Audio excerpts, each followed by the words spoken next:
Hello everyone, स्वागत है आपका सोनिया टीचिंग क्लासेस में। कैसे हैं आप सब? आई होप अच्छे होंगे। चलिए स्टार्ट करते हैं आज के वीडियो को।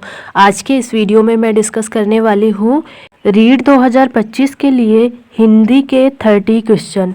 कितने क्वेश्चन हैं? 30 क्वेश्चन, यानी यह प्रैक्टिस सेट है। जैसे एग्ज़ाम में पेपर आएगा उसी आधार पर मैंने बनाने की कोशिश की है, तो इसलिए वीडियो बहुत ज़्यादा इम्पॉर्टेंट रहने वाली है। वीडियो को अंत तक ज़रूर देखिएगा और आपके 30 में से कितने क्वेश्चन सही होते हैं लास्ट में कमेंट बॉक्स में ज़रूर बताइएगा। चलिए बिना देरी के स्टार्ट करते हैं वीडियो को। सबसे पहला क्वेश्चन है, वागीश का संधि विच्छेद है वाग प्लस ईश, वाग प्लस ईश, वाग प्लस ईश, वाग प्लस ईश। बताइए, आप लोग भी आंसर देने की कोशिश करिएगा। वागीश का संधि विच्छेद है वाग प्लस ईश। ऑप्शन 4 यहाँ पर सही आंसर है। ऑप्शन देखिए कितने क्लोज हैं, आप लोग कंफ्यूज हो सकते हैं, तो इसलिए ध्यान से संधि विच्छेद देखे रहिएगा। संधि कौन सी है? व्यंजन संधि है। कौन सी संधि है? व्यंजन संधि है। ध्यान रखिएगा, संधि भी आपसे पूछी जा सकती है। तो इसका सही संधि विच्छेद है वाग प्लस ईश। का जो रहेगा वह हलंत वाला रहेगा। यहाँ पर बिना हलंत वाला भी दिया गया है, इसीलिए मैंने कहा ऑप्शन ध्यान से देखे रहिएगा। ऑप्शन 4 यहाँ पर सही आंसर होगा। अगला देखिए, निम्नलिखित में से कौन सा शब्द शुद्ध है? महात्म्य, महात्म्य, महात्मय या महात्म्य। बताइए आप लोग, इनमें से कौन सा शब्द जो है शुद्ध है? महात्म्य में कौन सा शुद्ध है? तो कौन सा शुद्ध है? ऑप्शन फर्स्ट वाला। ध्यान से देखिए महात्म्य कैसे शुद्ध है। ज़्यादातर हम लोग इस तरह लिखते हैं ना, माँ छोटा रहता है महात्म्य, बोला भी ऐसे ही जाता है महात्म्य, लेकिन होता क्या है? महात्म्य, माँ बड़ा होता है। ऑप्शन ध्यान से देखिएगा फ्रेंड्स, इससे आपको पता चलेगा कि कैसे एग्ज़ाम में कन्फ्यूज़न होती है। इन्हीं तरह के ऑप्शन में कन्फ्यूज़न होगी। तो यहाँ पर सही आंसर कौन सा है? फर्स्ट वाला, महात्म्य सही है। अगला देखिए, सावधानी शब्द में प्रयुक्त प्रत्यय है नी, ई, धानी या आनी। सावधानी शब्द में प्रयुक्त प्रत्यय है ई। ऑप्शन सेकंड सही आंसर है। इसका मूल शब्द क्या होगा? सावधान। सावधान में ई प्रत्यय मिलाकर बना है सावधानी शब्द, ध्यान रखिएगा। ऑप्शन सेकंड सही आंसर है। अगला देखिए, जिस वाक्य में इसलिए, और, क्योंकि, लेकिन, परंतु आदि समुच्चय बोधक शब्द जुड़ते हैं वह वाक्य कौन सा होता है? संयुक्त वाक्य, मिश्र वाक्य, सरल वाक्य या विधान वाक्य। बताइए, जिस वाक्य में ये सब शब्द जुड़ते हैं वह है संयुक्त वाक्य। ऑप्शन ए सही आंसर है। अगला क्वेश्चन है, एक ही विधेय हो जिसमें वह वाक्य कैसा होता है? मिश्र वाक्य, कर्म पूरक वाक्य, सरल वाक्य या संयुक्त वाक्य। जिस वाक्य में एक ही विधेय होता है वह होता है सरल वाक्य। ऑप्शन सी वाला सही आंसर है, ध्यान रखिएगा। अगला देखिए, गौरव गाथा इन दोनों शब्दों के बीच लगा चिन्ह कहलाता है लाघव चिन्ह, हंसपद चिन्ह, योजक चिन्ह या अवतरण चिन्ह। बताइए आप लोग, गौरव गाथा शब्द में लगा चिन्ह कहलाएगा योजक चिन्ह। ऑप्शन सी सही आंसर है। अगला देखिए, सहद शब्द है तत्सम, तद्भव, देशज या आगत। सहद शब्द है आगत। ऑप्शन डी यहाँ पर सही आंसर है। अगला देखिए, विराम चिन्ह ये जो यहाँ पर बना है इसका नाम है अर्धविराम, विराम, अल्प विराम या हंसपद। बताइए, विराम चिन्ह ये जो बना है इसका नाम है अर्धविराम। ऑप्शन ए सही आंसर है। अल्प विराम जो कॉमा होता है वह है अल्प विराम, ध्यान रखिएगा। अल्प विराम कॉमा को कहते हैं। विराम तो पूर्ण विराम हो गया। हंसपद जो ऐसे बना होता है, ऐसे बना होता है, इसे हंसपद कहते हैं, ध्यान रखिएगा। यहाँ पर सही ऑप्शन है ए वाला, अर्धविराम चिन्ह है ये जो बना हुआ है यहाँ पर, ध्यान रखिएगा। अगला देखिए, कौन सा वाक्य संयुक्त वाक्य का उदाहरण है? ना कोई आया ना कोई गया, वह जैसे आया वैसे ही गया, वह आया और गया, वह आया तभी तो गया। बताइए, इनमें से संयुक्त वाक्य का उदाहरण है वह आया और गया। ऑप्शन सी वाला सही आंसर है। अगला देखिए, निम्नलिखित में से वर्तनी की दृष्टि से कौन सा शब्द युग्म शुद्ध है? बारात, बसंत, बारात, बसंत, बारात या वसंत, बारात या वसंत। बताइए, इनमें से जो शब्द युग्म शुद्ध है वह है ऑप्शन सी, बारात वसंत। इस तरह लिखा जाता है, ध्यान रखिएगा।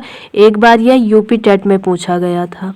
यूपी टेट में यह क्वेश्चन पूछा गया था, ध्यान रखिएगा। तो इम्पोर्टेंट हो सकता है क्योंकि क्वेश्चन रिपीट होते हैं, आप लोगों को पता है। ऑप्शन सी यहाँ पर सही आंसर है। अगला देखिए, अमूल्य का अर्थ है जिसका कोई मूल्य ना हो, जिसका मूल्य बहुत कम हो, जिसका मूल्य लागत से अधिक हो, जिसका मूल्य ना आंका जा सके। अमूल्य का अर्थ है जिसका मूल्य ना आंका जा सके। ऑप्शन डी यहाँ पर सही आंसर है। ऑप्शन ए वाला देखिए, उसमें क्या दिया है, जिसका कोई मूल्य ना हो। अमूमन हम लोग यही बोलते हैं ना, अमूल्य का अर्थ जिसका कोई मूल्य ना हो, लेकिन यह नहीं होगा, ध्यान रखिएगा। बहुत ही इंपॉर्टेंट क्वेश्चन है, आप लोग गलत कर सकते हैं। गलत क्या, 100% यह आप लोगों का गलत होगा।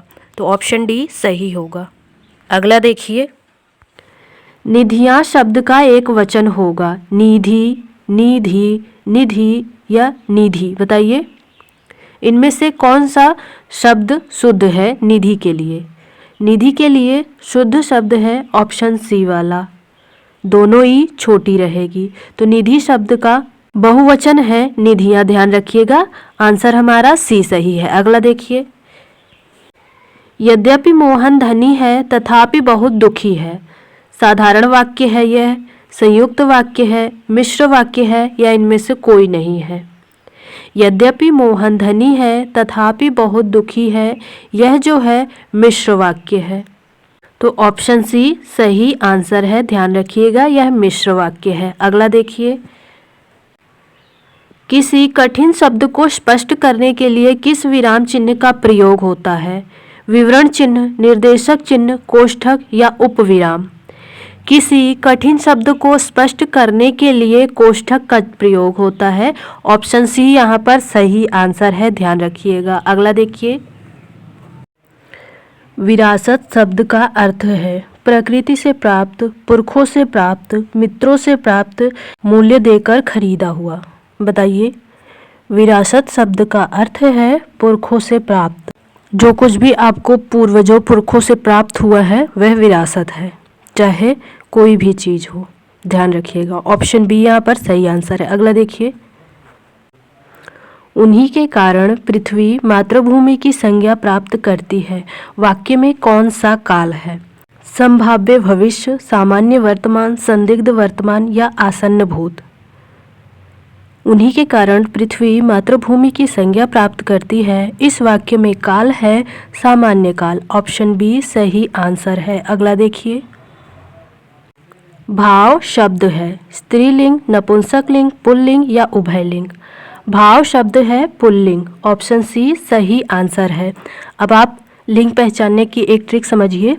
ट्रिक, आप कोई भी शब्द हो उसमें अच्छा या अच्छी लगा कर देखिए, जो सटीक लगे समझिए वही लिंग है। जैसे यहाँ पर भाव शब्द ही ले लीजिए। भाव शब्द अच्छा भाव, अच्छा भाव पढ़ने में सही लग रहा है, अच्छी भाव पढ़ने में सही नहीं लग रहा, तो इसलिए पुल्लिंग है। ट्रिक याद रखिएगा। ऑप्शन सी यहाँ पर सही आंसर है। अगला देखिए, घुड़सवार शब्द निम्न में से क्या है? रूढ़ शब्द, योगरूढ़ शब्द, यौगिक शब्द या निरर्थक शब्द। घुड़सवार शब्द इनमें से है यौगिक शब्द। ऑप्शन सी सही आंसर है। यौगिक शब्द वे शब्द होते हैं जो दो या दो से अधिक शब्दों से मिलकर बनते हैं। कितने? दो या दो से अधिक शब्दों से मिलकर बने शब्द को यौगिक शब्द कहते हैं, ध्यान रखिएगा। यौगिक शब्द दो या दो से अधिक शब्दों से मिलकर बनता है। ये जो यहाँ पर रूढ़, योगरूढ़, यौगिक शब्द दिए गए हैं ये रचना के आधार पर है। किसके आधार पर है? रचना के आधार पर। रचना के आधार पर शब्द के 3 भेद हैं। अब आप इसकी ट्रिक ध्यान रखिए, कैसे याद रखेंगे। रचना में 3 वर्ड है ना, 3 वर्ण है रचना में, तो तीन भेद भी हैं।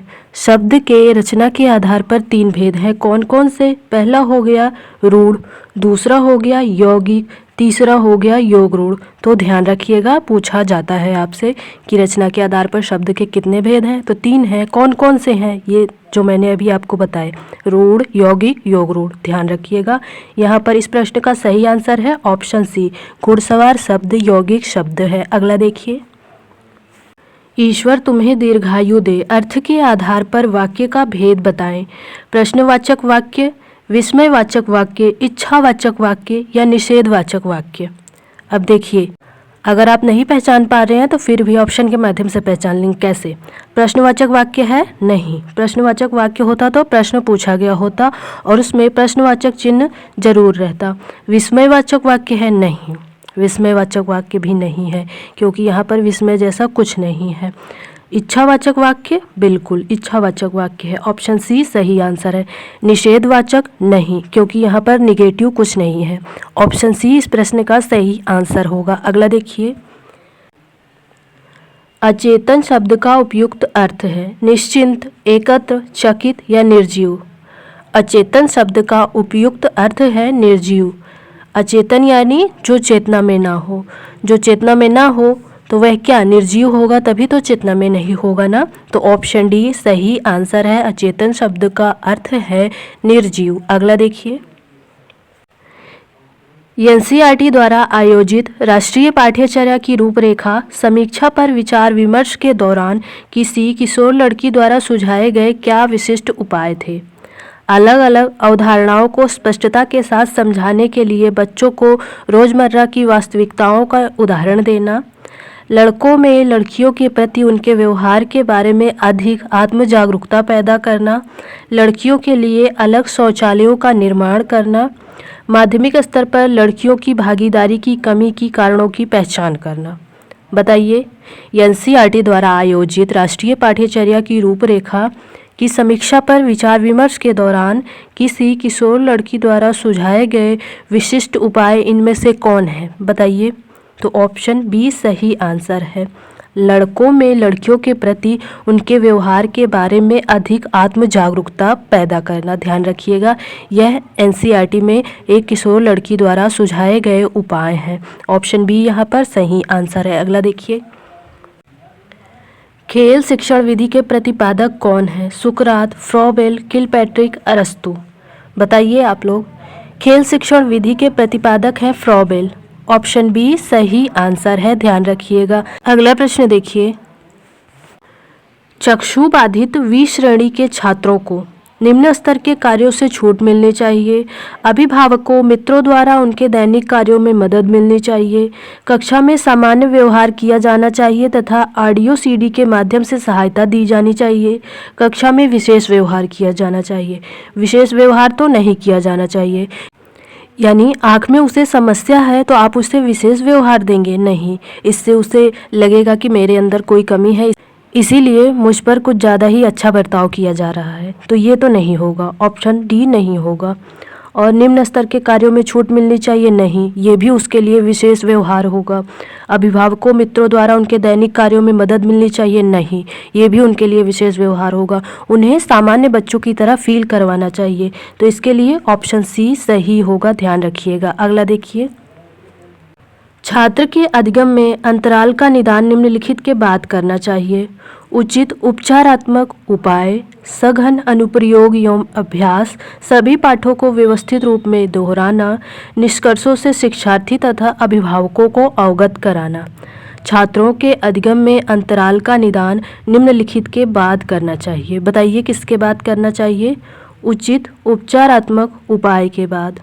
ऑप्शन ए सही आंसर है।